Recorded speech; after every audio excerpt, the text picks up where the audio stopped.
Olá a todos meus companheiros de direita, sejam bem-vindos ao meu canal. O tema de hoje é sobre as eleições norte-americanas, mais especificamente do debate desta semana que teve Kamala Harris e Donald Trump, e onde a imprensa ficou extremamente contente a anunciar que Kamala Harris ganhou. Aliás, eles já antes do debate já deviam ter lá acordado que acontecesse o que acontecesse e Kamala Harris teria sempre que ganhar. Mas não foi bem assim e vamos então aqui debater um pouco do que aconteceu naquele debate e o que está por trás disto tudo. Bom, e no debate desta semana com Kamala Harris e Donald Trump, na minha opinião, Trump não perdeu o debate, muito pelo contrário, embora ele também não tenha surpreendido. E o que aconteceu aqui foi que as expectativas de quem estava a apoiar Donald Trump eram tão grandes contra uma Kamala Harris que muitos pensavam ser inexperiente, e quando as expectativas são grandes e o que vemos depois não é o que estávamos a pensar, vamos dizer depois que aquilo não correu bem, que não é o que estávamos a pensar, que Trump teve mal. Não teve mal, Trump apenas teve ao seu nível, ao nível que costuma estar, e não apresentou nada de novo. Se calhar era algo que ele tinha feito, era mudar um pouco o seu registro e tentar de uma maneira diferente contra-atacar Kamala Harris, porque Kamala Harris começou logo o ataque no debate. E se dizem que Donald Trump parecia nervoso, então o que dizer de Kamala Harris? Desde o primeiro minuto do debate até o debate acabar, estava sempre a mexer-se, a fazer caretas, e só porque Donald Trump fez algumas expressões faciais e mexeu-se um pouco a meio do debate, começaram logo a utilizar de argumentos, comentadores, que ele estaria nervoso e que não estava a aguentar com os argumentos e com as acusações de Kamala Harris. Não é fácil ser Donald Trump. Donald Trump é, desde que apareceu na política, é o homem mais atacado todos os dias na imprensa global, praticamente. E para além de Donald Trump ter a seu favor, neste momento com o debate que fez esta semana, 8 debates presidenciais, é um homem que também que já registra algum desgaste, e é normal. Donald Trump todos os dias aparece na televisão. Kamala Harris já conhece bem Donald Trump. Aliás, dizem que ela andou a preparar o debate com o Donald Trump virtual através de inteligência artificial, e isso é bem possível de acontecer.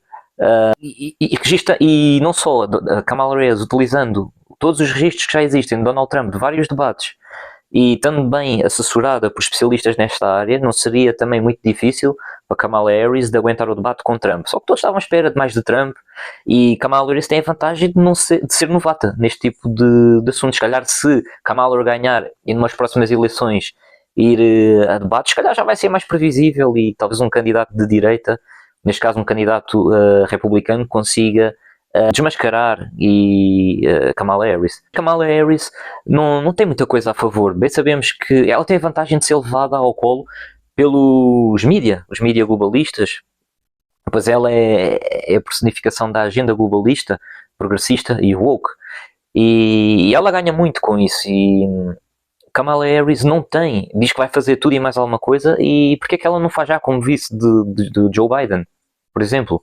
Ela critica Donald Trump, e muitos criticam Donald Trump, que se for para o poder vão haver muitas guerras, mas o que é facto é que quando ele teve como presidente dos Estados Unidos da América, não houve guerras com Donald Trump. Ao contrário de com Obama, que tinham havido 6 ou 7 guerras com Barack Obama. Para além que foi Barack Obama que permitiu que na Crimeia a Rússia invadisse.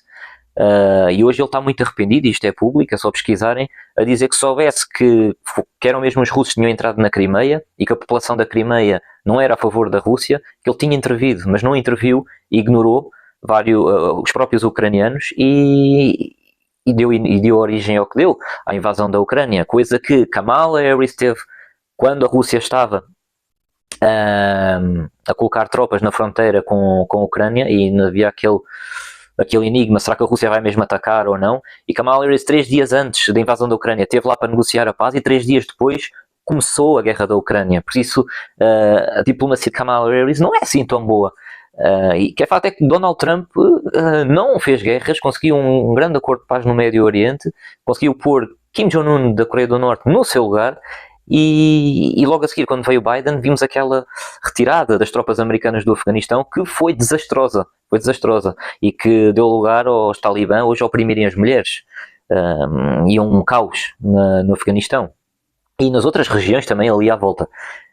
Para além de Kamala Harris, eu sei que muitas pessoas estão aqui em Portugal a favor da Kamala Harris e querem que a Kamala Harris ganhe, só que não sabem depois quais são as medidas da Kamala Harris, nem o que ela defende. Mas eu posso dizer aqui algumas coisas e basta só irem pesquisar. É a favor de aumentos de impostos, não só para a classe média, como também para as grandes empresas, com impostos ridículos.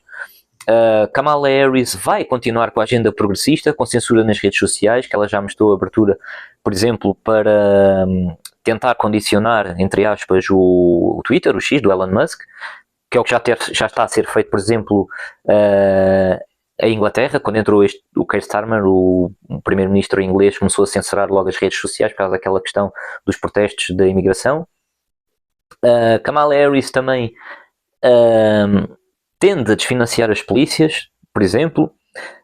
E na política externa, vocês acham que Kamala Harris vai alguma vez ganhar o respeito de Putin e de Xi Jinping, que têm intenções expansionistas e que podem causar novos conflitos a qualquer momento?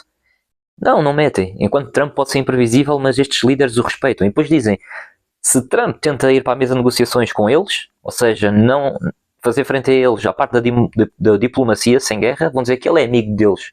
Mas se Trump quiser pôr eles no seu lugar com guerra, com ações militares, já vão dizer que Trump é o causador da guerra e que vai causar a Terceira Guerra Mundial. Por isso, existem muitas narrativas contra Donald Trump infundadas. É claro que Donald Trump tem aquele estilo dele que às vezes poderia ser um pouco mais moderado, e dizer certas coisas de outra maneira, mas Donald Trump é sem dúvida o candidato que, na minha opinião, é mais importante neste momento para os Estados Unidos, tirando, claro, a parte do conflito com a Ucrânia.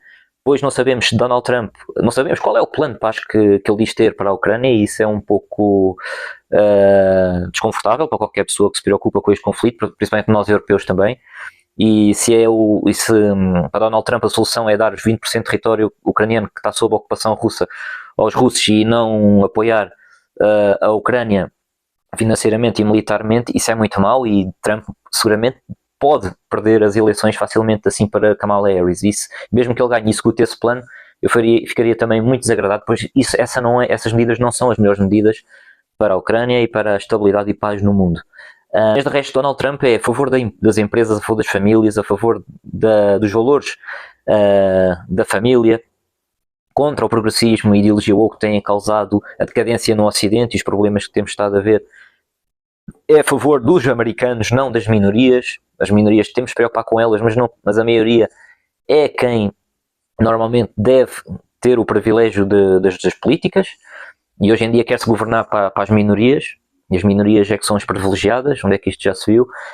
Têm que ser respeitadas e têm que haver políticas sim para as minorias, como é óbvio, mas não podemos descuidar a maioria, como é óbvio também. E Donald Trump é a favor também da criação de riqueza no Ocidente, nos Estados Unidos da América, que é o país dele. É claro que Donald Trump vai querer olhar sempre para os Estados Unidos, é o país dele. Embora os Estados Unidos sejam o polícia do mundo, sejam a grande potência mundial, os americanos também não podem estar constantemente a ajudar os outros países e a pensar nos outros países. Têm que olhar para eles também. Se ninguém olhar para eles, quem é que vai olhar para eles? E é isto que é preciso neste momento em termos do Ocidente. São líderes fortes para momentos difíceis que estamos a viver neste momento, e não é com ideias de fantasia de Kamala Harris, de progressismos e coisas assim, que o Ocidente vai para a frente, nem é com mão frouxa que vamos conseguir controlar regimes como o regime de Xi Jinping, o regime chinês, ou da Rússia, ou do Irão. Não vale a pena por aí. O que interessa é termos neste momento um líder forte. Eu acho que Donald Trump aí seria muito melhor do que Kamala Harris. Lembrem-se também que para a Europa, antes da guerra da Ucrânia, não valia a pena investir em questões militares, não valia a pena desenvolver a indústria militar, e foi Donald Trump que teve que vir à Europa a uma conferência da NATO e dizer: meus amigos, vocês, membros da NATO europeus, têm que gastar no mínimo 2% do vosso PIB militar. Não pode ser os Estados Unidos, que se houver aqui uma guerra, a financiar essa guerra, a colocar aqui os seus filhos, e os europeus pouco fazem. Não pode ser assim. Todos temos de contribuir de igual, e isso é justo e mais nada. E aliás, se a Europa investisse há mais tempo em questões militares e indústria militar, e investisse na sua defesa, teríamos muito mais a ganhar com isso, não só financeiramente, em empregos e em desenvolvimento tecnológico. É por isso que a Europa está a ficar também na cauda, não é na cauda, mas está a ficar para trás em termos de potências tecnológicas e em termos de potências que vão dominar o mundo futuramente, como os Estados Unidos e a China. Neste momento, a inovação tecnológica, a Europa está para trás, e foi preciso, por exemplo, Trump, na parte militar, acordar a Europa. E hoje, com este conflito da Ucrânia, Trump tem toda a razão, por exemplo. E este Trump quer fazer também nos Estados Unidos, é aumentar a produção de tecnologia nos Estados Unidos, trazer produção que é feita noutros países para os Estados Unidos e que os Estados Unidos e o povo americano ganhem também com isso também, que é muito importante. Hoje em dia muita coisa é feita em determinados países, como a China, que mais tarde podem se vir a tornar nossos rivais e nós ficamos com uma mão à frente e outra atrás e que nos pode penalizar seguramente no futuro. Por isso acho que Donald Trump não perdeu, poderia estar melhor. Kamala Harris também surpreendeu, pronto, vá lá. Mas este debate creio que não vai decidir quem ganha as eleições dos Estados Unidos da América. Ainda há muitos dias até às eleições, muito pode acontecer e uma coisa é certa, quer ganhe Kamala, quer ganhe Donald Trump, a escolha dos americanos, e vamos torcer para que as coisas fiquem melhores e que os americanos tenham votado bem no seu próximo líder. E por isso já sabem, sigam-me aqui no YouTube, sigam também as minhas outras redes sociais, é só pesquisarem por Tiago Ribeiro Oficial, deixem o vosso like também, deixem os vossos comentários, quer saber o que é que têm a dizer sobre este tema também, muito importante, e já sabem, juntos por Portugal e por Europa melhores. Muito obrigado a todos.